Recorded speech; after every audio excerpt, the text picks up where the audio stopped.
ہوتے ہیں وہ سارے ٹوٹ جاتے ہیں، اور باقی جو رشتہ دار ہوتے ہیں ہر ایک بندہ جو ہے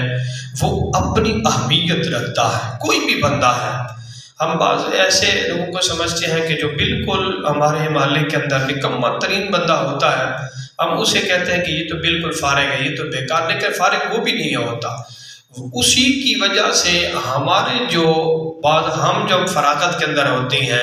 کہیں بھی ہمارے کام وہ بندہ بھی آ جاتا ہے، وہ فارغ بندہ بھی۔ اور کائنات کے اندر اللہ تعالیٰ نے کسی چیز کو بیکار بنایا ہی نہیں ہے، ہر ایک کی اپنی اپنی افادیت ہے، ہر ایک کا اپنا اپنا کام ہے۔ ہر بندہ ہر فن مولا بڑی مشکل ہے کہ بن لے، ہم کہہ تو دیتے ہیں کہ ہر فن مولا، یہ بڑا مشکل ہے۔ دیکھیں کہ اگر مستری نہ ہو تو ہم بلڈنگ کیسے بنا سکتے ہیں،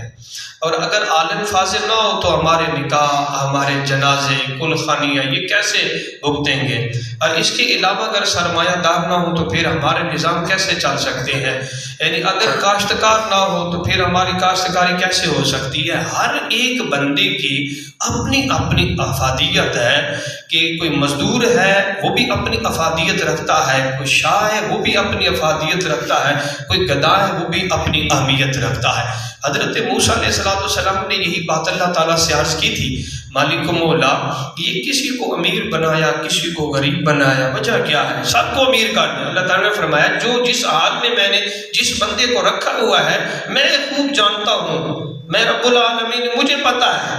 کہ اس کو اس حال میں کیوں رکھا۔ پھر بھی حضرت موسیٰ علیہ السلام مزید ہوئے، عرض کرتے ہیں نہیں مالک و مولا سب کو امیر کر دے، سب کو، یہ انصاف نہیں ہے، مالک و مولا انصاف کر سب کو امیر کر دے۔ اللہ تعالیٰ نے فرمایا ٹھیک ہے، سب کو امیر کر دیا، سارے برابر ہو گئے۔ حضرت موسیٰ علیہ السلام کو پھر ضرورت پڑی، مکان تھا یا دیوار بنانی تھی، ضرورت پڑی مزدور کی، ایک کے پاس گئے دوسرے کے پاس گئے، انہوں نے کہا ہم خود ہی شاہ ہیں، ہم خود ہی امین ہیں، ہم کو مزدور تھوڑی ہے کہ ہم دیوار بنا کر دیں، یہ کام کریں وہ کام کریں۔ تو پھر آ کر پھر اللہ تعالیٰ سے عرض کرتے ہیں مالک و مولا تیرے فیصلے بڑے بہترین ہیں، بڑے زبردست تیرے فیصلے ہیں، مالک و مولا پھر ان کو اسی طرح کر دے جس طرح پہلے تھے۔ باقی ہر ایک کا اپنا اپنا سٹیپ ہے، ہر ایک کی اپنی اپنی ضرورت ہے۔ اللہ تعالیٰ نے ہر ایک کو اس کے مقام اور مرتبے کے اندر رکھا تاکہ جو دنیاوی احکامات ہیں، معاملات ہیں لوگوں کی، یہ ڈسٹرب نہ ہو، یہ معاملات خراب نہ ہوں۔ تو ہر ایک کی اپنی افادیت، اور اللہ تعالیٰ نے ہر ایک کو اپنا اپنا الگ ذکر دیا، الگ فکر دیا، الگ معاملات دی ہر ایک کو۔ ہم بعض کا سمجھتے ہیں کہ یہ جو مٹی ہے یہ ڈھیلے ہیں، ہر چیز اللہ تعالیٰ کا ذکر کرتی ہے، ہر شے اللہ کو یاد کرتی ہے۔ تو ایک اللہ والے تھے، اس نے کہا کہ بھئی یہ اللہ تعالیٰ کا ہر چیز کیسے ذکر کرتے ہیں، یہ وٹے ڈھیلے وغیرہ یہ کیسے ذکر کرتے ہیں، یہ نہیں، ان کی کیا افادیت ہے، یہ کچھ نہیں ذکر کرتے، یہ تو ویسے ڈھیلے پڑے ہیں۔ اللہ تعالیٰ نے فرمایا چلو میں تمہیں دکھاتا ہوں۔ وہ گئے نا باہر اپنے قضاء حاجت کے لیے، جو ہی باہر گئے قضاء حاجت کے لیے، تو جو ہی قضاء حاجت انہوں نے کر لی، جس ڈھیلے کو ہاتھ لگاتے ہیں نا استنجا کرنے کے لیے، اس سے اللہ اللہ کی صدائیں آتی ہیں،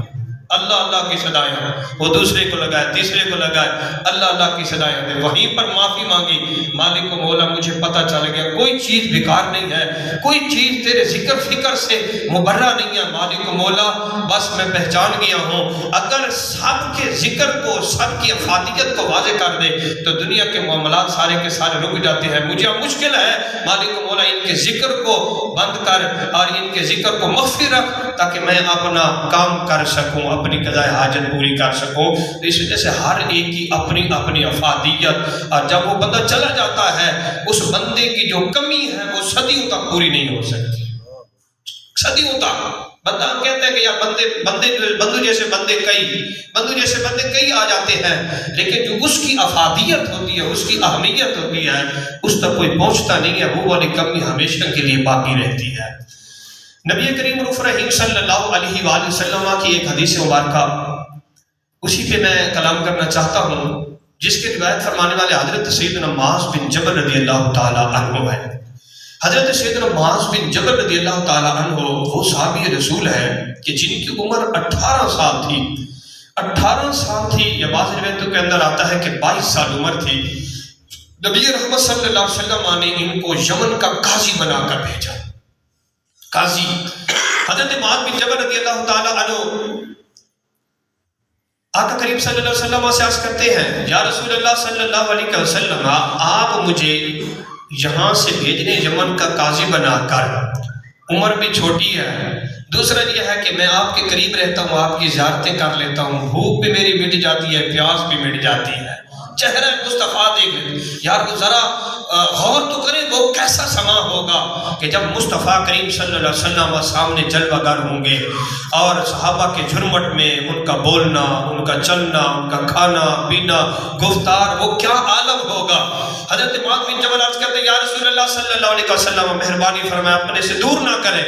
میں ادھر چلا جاؤں گا یمن کے اندر زیارت کیسے کروں گا۔ آپ علیہ السلام نے ارشاد فرمایا معاذ بن جبل جاؤ دین کا کام کرو، اور دین کا کام کرو، پہلے تم آیا کرتے تھے زیارت کرنے کے لیے، اب محمد عربی خود آئے گا تمہیں زیارت کروانے کے لیے، خود آئے گا زیارت کروانے کے لیے۔ اس سے سبق ہمیں کیا ملتا ہے؟ اس سے ہمیں سبق یہ ملتا ہے کہ بندہ دنیا کے جس کونے کے اندر بھی بیٹھا ہو وہیں پر اپنا دل، اپنا سینہ، اپنا قبلہ مصطفیٰ کریم صلی اللہ علیہ وسلم کی طرف کر دے، وہ خود تشریف لاتے ہیں، وہ خود تشریف لاتے ہیں۔ ہمارے گھر میں بھی ہو جائے چراغاں، سنا ہے آپ ہر عاشق کے گھر تشریف لاتے ہیں، میرے گھر میں بھی ہو جائے چراغاں یا رسول اللہ۔ ملا جامی کہاں کے تھے؟ افغانستان کے، ان کا مزار بھی ادھر ہی ہے ملا جامی کا، اور یہ داتا صاحب کہاں کے ہیں؟ ادھر کے ہیں، یہ بزرگ سارے کے سارے، لیکن ان کو روزانہ جلوے ہوا کرتے تھے میرے مصطفیٰ کریم صلی اللہ علیہ وسلم۔ امام بصیری جس نے قصیدے لکھے بڑے بڑے بادشاہوں کے، لیکن آخر پر انہوں نے کہا کہ ساری زندگی بادشاہوں کے قصیدے لکھتا رہا، ایک کے نعرہ مارتا رہا فلاں زندہ باد ہوئے، فلاں زندہ باد ہے، فلاں زندہ باد ہے۔ اس طرح ہم لگاتے ہیں سیاسیوں کے نعرے، اب الیکشن آ رہی ہے نا، ایک کے پیچھے دوڑیں گے، دوسرے کے پیچھے دوڑیں گے، ہم بھاگیں گے، فلاں زندہ باد ہے، فلاں مرد آباد ہے، فلاں زندہ باد ہے، ایسے ویلے کوئی کام نہ کاج، نہ کوئی لینا نہ کوئی دینا، اسی طرح تو وہ کرتے رہے آخر پر جب بیمار ہوئے نا، اپاہج ہو گئے، فالج کی بیماری تھی، اب کچھ نہیں بن پاتا، اس نے کہا کہ اب کی بار ذرا اس مصطفیٰ کریم علیہ السلام کا قصیدہ لکھوں، وہ کرم فرماتے ہیں کہ نہیں فرماتے۔ انہوں نے پھر نعتیہ کلام لکھا، قصیدہ بردہ شریف، مولا یصلی وسلم دائما ابدا، اور آگے جا کر لکھتے ہیں امین تذکر جیران بذی سلمی مزجت زمان جرامی مقلتم بدمی شا اکرم الخلق مانی من الوز بھی سواک عند حلول الحادث الاممی یا رب بالمصطفیٰ بلغ مقاصدنا واغفر لنا ما مدا یا وسع الکرمی۔ یہ بڑا نعتیہ کلام لمبا چوڑا لکھا آپ نے، اور پھر مصطفیٰ کریم صلی اللہ علیہ وسلم آپ کو جب کوئی دل سے یاد کرے، محبت کرے، وہ آپ کا خود تشریف لاتے ہیں۔ رات کو سوئے مصطفیٰ کریم صلی اللہ علیہ وسلم تشریف لے کر آ گئے۔ فرمایا بصیری بڑے بڑوں کے قصیدے لکھے، کوئی فائدہ نہیں ہوا، میرا لکھا تو میں آ نہیں گیا تمہارے پاس، دل سے یاد کیا نا آ گیا ہوں تمہارے پاس۔ تو حضرت امام بصیری کے جسم پر میرے حبیب نے ایسے ہاتھ پھیرا، آپ تندرست بھی ہو گئے، اپنی چادر کالی کمبلی آپ نے عطا فرمائی، اور صبح کو جو امام بصیری اٹھتے ہیں گھر سے خوشبوئیں، جسم سے خوشبوئیں، وہ چادر جو رات کو خواب میں دی تھی، سویرے اٹھے تو وہ چادر بھی موجود تھی، تو بات کرنے کا مقصد کیا ہے؟ لمبی چوڑی بات کرنے کا کہ اگر نبی کریم صلی اللہ علیہ وسلم کا امتی اپنے محبوب کو حقیقت صدق دل سے یاد کرے تو وہ حبیب جلوہ گر ضرور ہوتے ہیں۔ حضرت معاذ بن جبل رضی اللہ تعالیٰ عنہ، آپ نے جب عرض کیا، آپ علیہ السلام نے فرمایا پہلے تم آیا کرتے تھے، یمن کے اندر جاؤ تو صحیح، ہر رات تمہیں میں اپنی زیارتیں کرواؤں گا۔ حضرت معاذ بن جبل رضی اللہ تعالیٰ عنہ کو مصطفیٰ کریم صلی اللہ علیہ وسلم نے روانہ کیا، جو ہی سفر پر کوئی جا رہا ہو اسے روانہ کرنا، آگے جا کر ودا کرنا، یہ سنت نبوی ہے، سنت مصطفی ہے، اسے ودا کرنا چاہیے۔ اسی طرح کوئی اگر مہمان ہمارے پاس آتا ہے تو مہمان کا آگے جا کر استقبال کرنا، لے کر آنا، پھر جب جانے لگے تو اسے آگے جا کر چھوڑ کے آنا، یہ سنت مصطفیٰ صلی اللہ علیہ وسلم ہے۔